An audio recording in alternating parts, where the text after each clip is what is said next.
وذكر فإن الذكرى تنفع المؤمنين.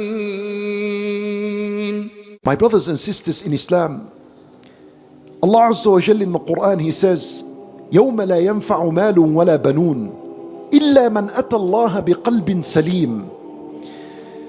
On the day of judgment, no wealth, no children will be of any benefit. And these two were mentioned specifically because they're the most dearest to a person. Is there anything dearer to you than your wealth and your children? Nothing. Allah Azza wa Jalla is saying the most beloved things and closest things to you, which is your wealth and children, will be of absolute no benefit to you on the day of judgment. So Allah, what will be of benefit to us? إِلَّا مَنْ أَتَى اللَّهَ بِقَلْبٍ سَلِيمٍ. Except who presents and comes on the day of judgment with a salim heart, with a heart that is pure and cleansed and purified. Wallahi, my brothers and sisters in Islam, if you do not learn this lesson now, you're going to learn it the day you die. Because the day you die, it is when you will most definitely realize that your wealth is of no benefit. What's it going to do to you? In the final moments when your soul is coming out of your body and departing this worldly life, you will realize that your children are of no value, of no benefit to you. What can they do? The maximum is hold your hand and pat your head. That's it.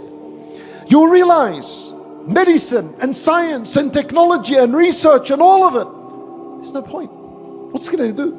Your cars, your homes, your businesses, everything you owned, your friends and your contacts and your relationships and all of this, of no benefit. Learn the lesson now, because if you don't, wallahi, before you leave the worldly life, you'll learn it. You'll realize that the only thing that is of benefit is your righteous deeds. That's it. Because that's going to go with you into the grave, and it's going to come out with you on the day of resurrection, and it's going to be put on the scale. It's going to follow you wherever you go.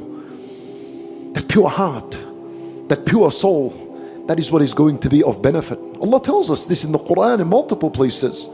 Allah Azza wa Jalla, He says, وَأَنفِقُوا مِمَّا رَزَقْنَاكُمْ مِنْ قَبْلِ أَنْ يَأْتِيَ أَحَدَكُمُ الْمَوْتِ فَيَقُولَ رَبِّ لَوْلَا أَخَّرْتَنِي إِلَى أَجَلٍ قَرِيبٍ فَأَصَّدَّقَ وَأَكُمْ مِنَ الصَّالِحِينَ. Allah Azza wa Jalla, He says, rush into doing good deeds. Give charity before a day comes. Before a day comes. Before that day of death comes, in which one of you would say, my Lord, give me some time, extend my life a little bit more. Why? Why? He says, فَأَصَّدَّقْ, so I can give a sadaqah, so I can engage in goodness. وَأَكُمْ مِنَ الصَّالِحِينَ, so that I may be righteous, so that I may work on my heart and cleanse it and purify my soul. Because now I'm realizing there's nothing of benefit to me. The only benefit to me now is a pure heart and a pure soul. But it's too late then.